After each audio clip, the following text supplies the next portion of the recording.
로마서 12장 5절의 말씀입니다. 우리 하나님의 말씀을 함께 보겠습니다. 우리 하나님의 말씀을 다 함께 받들어 읽겠습니다. 이와 같이 우리 많은 사람이 그리스도 안에서 한 몸이 되어 서로 지체가 되었느니라. 아멘. 여러분, 이 시대 기독교인들에게 가장 큰 고민은 교회죠. 가장 큰 과제인 것 같아요. 다들 나름대로 교회에 대한 걱정이 가득한데 그 교회가 뭐냐, 거기에 대한 어떤 공통적인 그런 합의도 없고, 또 나름대로 하고 있는 일들이 곧 교회를 위한 일이다라고 생각을 다들 합니다. 저도 교회에 대한 이야기를 많이 하고 있고 또 앞으로도 계속할 예정입니다. 그만큼 교회는 우리에게 너무나 소중한 곳이고 우리가 절대 놓칠 수 없는 우리에게 가장 큰 주제입니다. 하나님께서 예수님의 사역, 그 모든 사역의 결과, 그러니까 사역의 눈에 보이는 결과물로 남겨주신 것이 교회인데, 그만큼 교회에는 하나님의 아주 큰 뜻이 담겨 있습니다. 계속해서 우리가 주인 되신 예수님에 대해서 배울 수 있을 뿐만 아니라 또 세상에 예수님을 보여줄 수 있는 존재가 이 예수 그리스도의 몸이 교회입니다. 주님 오실 날이 먼저일지 아니면 우리가 잠을 자게 될 날이 먼저일지는 알지 모르지만 그때까지 우리가 살아가야 할 하나님 나라가 바로 이 교회이기 때문에 그렇습니다. 교회에는 아주 큰 하나님의 뜻이 있어요. 그래서 앞으로 몇 주간 우리 교회를 향한 하나님의 뜻을 살펴보려고 합니다. 먼저 우리가 교회를 어떻게 정의하느냐에 따라서 사실 우리가 생활하는 교회의 모습이 달라집니다. 교회 생활이. 왜냐하면 우리의 모든 문제는 사실 신학에서 시작하거든요. 뭐라고 생각하느냐, 그 신학의 문제입니다. 이 교회라고 하는 뜻은, 헬라어 단어의 뜻은 부르심을 받은 사람들이란 뜻입니다. 그러니까 사람들이란 뜻이에요. 물론 헬라어라고 해도 그 단어가 모든 언어의 시작이 아니기 때문에 완전하지는 않지만 최소한 당시의 어떤 개념은 배울 수 있습니다.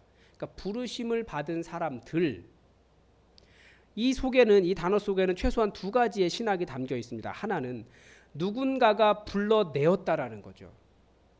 그 누군가가 누구입니까? 바로 우리 주 예수 그리스도이십니다. 그러니까 우리가 이 교회로 부르심을 받은 건 우리의 의지에 따라 온 것이 아니라 우리를 불러주신 예수 그리스도, 우리를 불러주신 그분이 계신다. 우리는 잊지 말아야 합니다. 그러니까 내가 주인도 아니고 우리가 고백하는 대로 우리 주인이신 예수님께서 이 교회의 주인이시고 내 주인이십니다. 내 인생 자체가 우리 주님께서 피값 주고 사셨잖아요. 그래서 우리는 나를 기쁘게 하려고 모인 사람들이 아닙니다. 우리 주님을 기쁘시게 하려고 모인 사람들이죠. 그렇다면 불러주신 데는 또 다른 이유가 있지 않겠습니까? 불러주신 이유가 무엇입니까? 우리는 이것을 사명이라고 합니다. 이 사명을 여러 가지 이야기할 수 있지만 딱 한마디로 요약한다면 이 땅에 하나님 나라를 이루는 것입니다. 나 구원받은 것은 사명이 아니라 예수님께 나아온 자들에게 주신 선물입니다. 구원은. 우리는 이 땅에 하나님 나라를 만드는 사명이 있는데 다들 구원받았으니까 이제 사명은 나 몰라라 하고 있거나 혹은 나의 일이 더 바빠가지고 사명을 등한시하는 것은, 그런 자세는 옳지 않다라는 거예요. 부르심을 받은 이유, 부르신 분이 계시고 부르심을 받은 이유가 있기 때문에 그대로 살아가는 것이 합당한 거죠. 그게 교회의 시작입니다. 그리고 두 번째는 교회는 사람들의 모임이라는 거예요. 부르심 받은 사람들. 그러니까 교회는 사람들의 모임이에요. 최소한 교회가 로마 정부로부터 인정받기 전까지, 그러니까 AD 한 340년 경까지만 해도 교회는 교회라고 불리는 건물이 없었습니다. 교회는 그리스도인들이 모여서 집에 모여 있으면 그 사람들을 교회라고 부른 거예요. 사람들이었어요. 그러니까 믿는 사람들이 가정에서 모이면 그 사람들의 모임이 교회였습니다. 그러니까 우리 지금 개념으로는 2000년 가까이 지나가면서 당연히 교회하면 건물을 이야기하지만 그런 오해가 우리 가운데 진짜 교회의 개념을 왜곡시키고 있는 거예요. 우리도 가정교회 운동을 통해서 그 초대교회를 회복하려고 하는데 이 초대교회의 회복의 역사는 성령님의 역사이기 때문에 물론 우리가 가정교회 형태를 따라간다고 해서 제대로 된 교회 될 수 있느냐? 이것은 사실은 옳은 말은 아니에요. 우리가 정말 성령님께 예민하고 성령님을 따라가야 돼요. 저와 우리 교회 전체가, 우리 목자들이 성령님께 예민하게 성령님의 뜻을 따라가지 않으면 사실 우리는 제대로 된 교회를 세워갈 수 없습니다. 근데 중요한 것은 사람들의 모임이라는 거죠. 먼저 첫 번째, 예수님께서 불러주셨다라는 것을 통해서 이 교회의 창조자가 누구인지 알 수 있습니다. 우리 창조자라고 이야기하는데 창조하신 분이 예수님이시라는 것을 알 수 있죠. 그리고 사람들의 모임이라고 하는 두 번째 특징은 우리에게 무엇을 가르쳐 줄까요? 다시 한번 오늘 성경 본문 로마서 12장 5절 말씀을 함께 읽어보겠습니다. 이와 같이 우리 많은 사람이 그리스도 안에서 한 몸이 되어 서로 지체가 되었느니라. 그러니까 우리를 교회로 불러주신 예수님의 뜻은 우리가 그리스도 안에서 하나, 한 몸 되기를 바라셨습니다.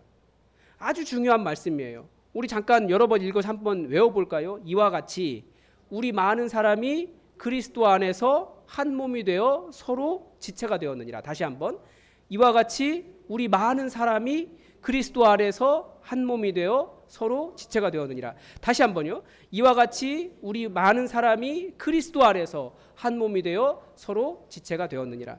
여기서는 단 한 단어도 버릴 게 없어요. 이 구절은 한 단어도 버릴 게 없어요. 이와 같이 우리 많은 사람이 그리스도 안에서 한 몸이 되어 서로 지체가 되었느니라. 그래서 가장 먼저 점검해 봐야 할 일이 있는데 그게 뭐냐면 그리스도 안에서입니다. 바로 나의 주인이 예수 그리스도신가 아니면 나 자신인가를 우리는 점검해 봐야 됩니다. 그러니까 교회라고 이름 불리는, 교회라고 하는 건물 안에 많은 사람들이 모여 있을 수는 있지만 그리스도와 관계없는 사람들이 있다라는 것을 우리는 알고 있잖아요. 한번 영접 기도했다고 되는 것이 아니라 오늘도 내 시간, 내 계획, 매일매일 나 자신보다 예수님을 우선으로 인정하며 살아가야 하는 것을 우리는 영적 경건의 습관으로 가지고 있습니다. 우리는 그래서 어떤 삶을 살아가고 있습니까? 매일매일 예배하는 삶을 살고 있고 말씀도 보고 기도하는 일을 합니다. 여러분 다 그렇게 하시잖아요. 그래서 저도 오늘 설교 빨리 준비하고 그 다음 일 해야지 하는데도 멈추고, 설교 막 준비하던 거 멈추고 한 10여 분 가까이 찬양하면서 하나님을 예배했습니다. 왜냐하면 내가 할 일이 설교자이기도 하지만 교회 여러 가지 일을 하는 것이기도 하지만 무엇보다도 그리스도를 주로 삼고 주님을 예배하는 일, 주님의 영광을 위해 사는 것이기 때문에 내가 나의 일을 멈추고 내 마음 급한 거 멈추고 내려놓고 주님 바라보는 시간을 갖는 겁니다. 왜냐하면 나의 주인이 우리 주님이시니까. 계속해서 우리의 주인이신 예수님 앞에 나를 포기하는 훈련과 함께 필요한 것은 바로 옆에 있는 이 사람과 한 지체를 이루라고 이 사람을 보내주셨다는 사실입니다. 이게 이 구절이 가르쳐주는 거예요. 성경은 여러 곳에서 이것을 설명합니다. 고린도서 12장을 보통 성령의 은사장이라고 해요. 여러 가지 성령의 은사들이 막 나오거든요. 그런데 왜 더 핵심적인 내용은 뭐냐면 성령님께서 각 사람에게 은사를 주셔서 예수님의 뜻대로 각 지체를 그 몸에 주셨다라고 하는 내용이 더 핵심적인 내용입니다. 그러니까 성령의 은사를 왜 주셨느냐? 각 지체가 되라고. 그러니까 우리가 다 은사가 다르잖아요. 이 다르다라고 하는 것은 여러 가지 함의가 있습니다. 먼저 예수님은 우리가 서로 다른 사람들이 한 지체를 이루도록 하셨는데 왜 그렇게 하셨느냐? 다르다라고 하는 말 속에는 서로 존중하라라고 하는 말씀이 있습니다. 존중하는 거예요. 성경은 뭐라고 이야기합니까? 우리에게 나보다 남을 더 어떻게 여기라고요? 낮게 여기라고. 우리나라 말은 잘 구분이 안 돼요. 이 낮게인지가 잘 구분이 안 되는데 성경은 나보다 남을 더 낮게 여기라고요.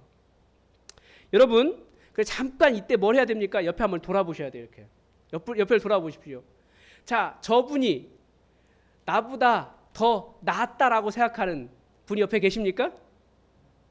혹은 나보다 더 낮아 보이는 사람이 있습니까? 이런 건 없는 거예요. 교회 안에는 절대 그게 없어요. 우리는 다 나보다 남을 더 낮게 여기는 사람들이에요. 이게 예수님께서 우리 가운데 가르쳐 주신 교회를 이루는 첫 번째 덕목입니다.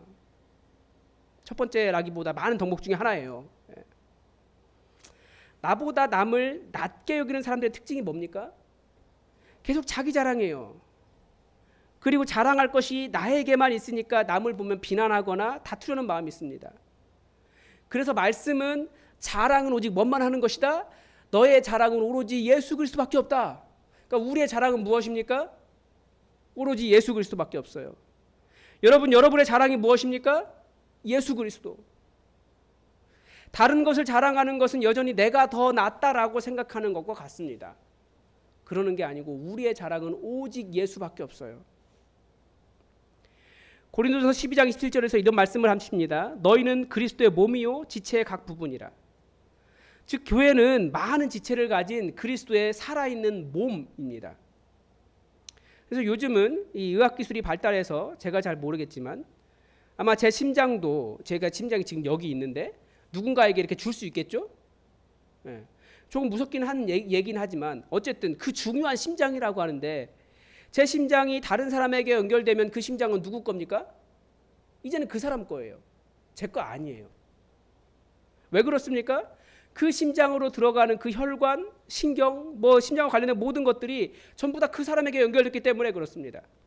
그러니까 무슨 말이냐면 우리가 한 몸을 이루는 지체가 된다는 것은 그 지체를 하나로 묶어주는, 그 지체를 하나로 만들어주는 혈관과 신경 같은 연결해주는 뭔가가 있다는 것이에요. 그것이 있다는 겁니다. 그게 뭡니까? 그러니까 우리 교회에 등록하면 그 사람이 우리 교회의 한 지체가 되는 겁니까? 이것만 가지고는 부족해요. 정말 성경에 가르쳐주는 우리를 하나로 묶어주는 것은, 우리를 하나 되게 하는 신경, 혈관은 성령님이세요. 그래서 우리가 성령에 충만하고 성령에 예민하고 성령님께 순종하면서 성령님의 인도함을 받는 이유가 바로 우리가 성령님 때문에 하나가 될 수 있기 때문에 그렇습니다. 그래서 성령님은 여러 가지로 인도하시지만 아주 중요한 인도하심 중에 하나가 바로 우리를 서로 연결하셔서 하나가 되게 하시는 일이에요. 우리는 성령님을 통해서 서로 연결되고 성령님을 통해서 예수 그리스도에게까지 연결됩니다. 그래서 에베소서 4장 16절에 이런 말씀 나오잖아요. 그에게는 온 몸이 각 마디를 통하여 도움을 받음으로 연결되고 결합되어 각 지체의 분량대로 역사하여 그 몸을 자라게 하며 사랑 안에서 스스로 세우느니라. 그러니까 이 말씀은 또 지체를 이야기하는 것 같지만 또 여기서도 아주 중요한 이야기가 있어요. 교회 공동체는 뭐라고요? 서로가 서로를 필요로 한다는 거예요. 그러니까 우리는 서로 의지하는 존재입니다. 그러니까 우리가 저 사람 보면서 이 사람 필요 없어라고 말하는 사람은 존재하지 않아요, 교회 안에. 그러니까 우리는 서로에게 의지하는 아주 특수한 관계 안에 놓여 있다는 겁니다. 서로 의지하고. 그러니까 서로의 필요를 볼 줄도 알고 또 나에게 뭔가가 생기면 이거 혹시 우리 공동체 지체 중에 누군가에게 필요에 생긴 것이 아닐까? 필요를 채울 수도 있어야 됩니다. 서로에게 연결되어 있기 때문에 나는 충분해, 너는 필요 없어 라고 하는 자세는 우리가 경계해야 되는 일 중에 하나예요. 그리고 우리는 하나님 나라를 만들어가는 사명으로 부르심 받았기 때문에 우리는 서로를 향해서 누구라고 부릅니까? 동역자라고 불러요. 결국 이 모든 말들을 요약하면 어떤 뜻이 될까요? 같은 말인데요. 하나님은 하나님의 일을 위해 사람을 부르시고 사람을 통해서 역사하신다는 겁니다. 정확하게 말하면 사람들을 통해 일하십니다. 어떤 사람이냐는 거죠. 우리가 교회 일을 하면서 놓치면 안 되는 것이 바로 이것입니다. 사람이에요, 사람. 교회는 부르심을 받은 사람들의 모임인데 이 사람들을 놓치는 때가 굉장히 많다는 거죠. 새벽기도 말씀을 통해서 지속적으로 드린 말씀인데 우리가 어떻게 사람을 놓칩니까? 말하면서 놓쳐요, 말하면서. 목자 훈련을 하는데 어떤 걱정이 들려왔어요. 가정교회에서 기도 제목을 내놓으면 이 기도 제목을 다른 사람들이 알게 된다는 거예요. 저도 이 부분에 대해서 많은 반성을 하고 있는데 교회처럼 다른 사람의 말이 많은 곳이 별로 없잖아요. 그런데 제가 가정교회가 참 매력적이다라고 첫 번째 한 감동이 사실 이 부분이었어요. 가정교회는 오히려 서로가 깊이 내 가정이고 내 문제고 내가 돌봐야 될 문제고 내가 사랑하는 사람이기 때문에 자기의 허물을 내놓고 자기의 깊은 기도 제목을 내놔도 자기의 치부를 내놔도 그 기도 제목이 그 가정교회를 넘어가지 않는 것을 제가 보았기 때문에 가정교회가 진짜 교회구나. 저는 그 감동을 받았거든요. 그래서 오히려 그렇게 외부로 말로 사람들을 어렵게 하는 그런 일을 만들지 않기 위해서 더 가정교회 하려고 하는 겁니다. 그러니까 앞으로는 우리는 절대 뒷말하지 않는 것. 함께 만나면 너와 나의 이야기는 해도 교회 안에 다른 사람의 이야기는 절대 하지 않는 것을 우리는 이제 서로 약속하셔야 됩니다. 또 하나 사람들을 불러주신 아주 중요한 이유가 있는데 제가 매일매일 제 카톡을 보면서 스스로하는 고백이 여러 가지가 있습니다. 근데 그 중에 하나가 제가 죄인이기 때문에 저를 구원하셨습니다 라고 하는 고백이에요. 즉 이 부르심을 받은 사람들, 이 교회는 죄인들의 모임이라는 겁니다. 그러니까 우리가 사람을 어떻게 놓칩니까? 정죄하면서 놓쳐요. 그러니까 다른 사람의 죄를 잘 찾습니다. 저 사람이 잘못했어요. 전 잘못 없어요. 저 사람이 잘못했어요. 근데 이렇게 말하기는 쉽지만 사실 그 말은 항상 누구를 향해 먼저 해야 됩니까? 내가 구원받았기 때문에 사실은 죄인은 나예요. 예수님은 나를 위해 죽으셨지. 죄인을 나를 죄인이라고 말씀하셨지. 이 사람을 향해서 죄인이라고 말씀하지 않으셨어요.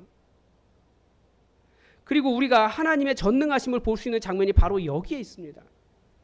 우리는 죄인을 향해 정죄를 하지만 난 잘못 없다고 말하고 잘 용납하지 못하는데 오히려 거룩하신 하나님이, 그 정결하신 하나님이 그런 죄인들을 용납하셨다는 겁니다. 우리는 불가능한 일인데 우리 하나님은 가능하신 일이 그것이었어요. 그러니까 하나님이세요.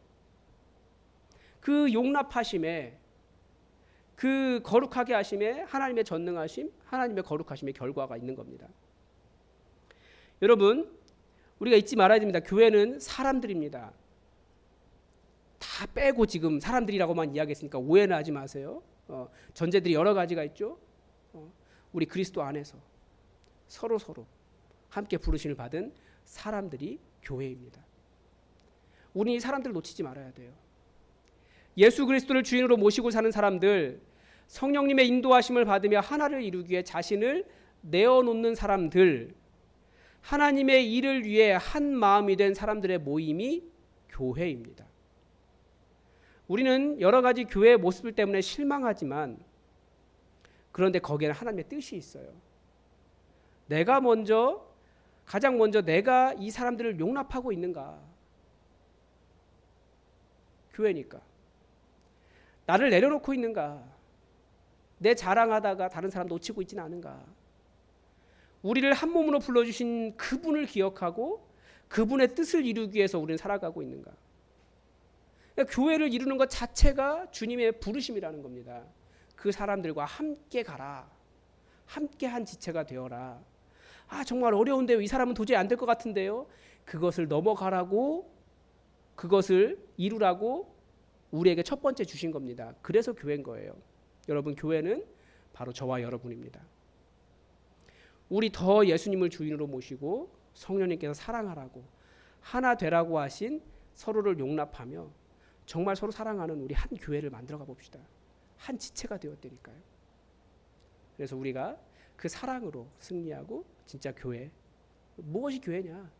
우리의 모습이 교회입니다. 이렇게 보여줄 수 있는 그런 교회가 됩시다. 기도하겠습니다. 하나님, 우리 예수품한 교회 다시 한번 교회가 무엇인지 처음부터 생각해 보려고 합니다. 우리가 부르심을 받은 사람들인데, 우리의 모임이 교회인데, 우리가 서로 한 지체가 되었는데 그리스도 안에 있어야 할 텐데, 아버지, 우리가 여러 가지로 안 되는 것 많고 부족한 것도 많이 있습니다. 하나님, 우리를 불쌍히 여겨주셔서 우리가 진정한 교회 이곳에 만들어갈 수 있도록 도와주시고, 건물이나 여러 가지 상황들을 뛰어넘어서 우리의 모임 자체가 성령님께서 함께 하시고 하나 되게 하시고 그리스도 안에 있는 진정한 교회 되도록 우리를 인도하여 주시옵소서. 우리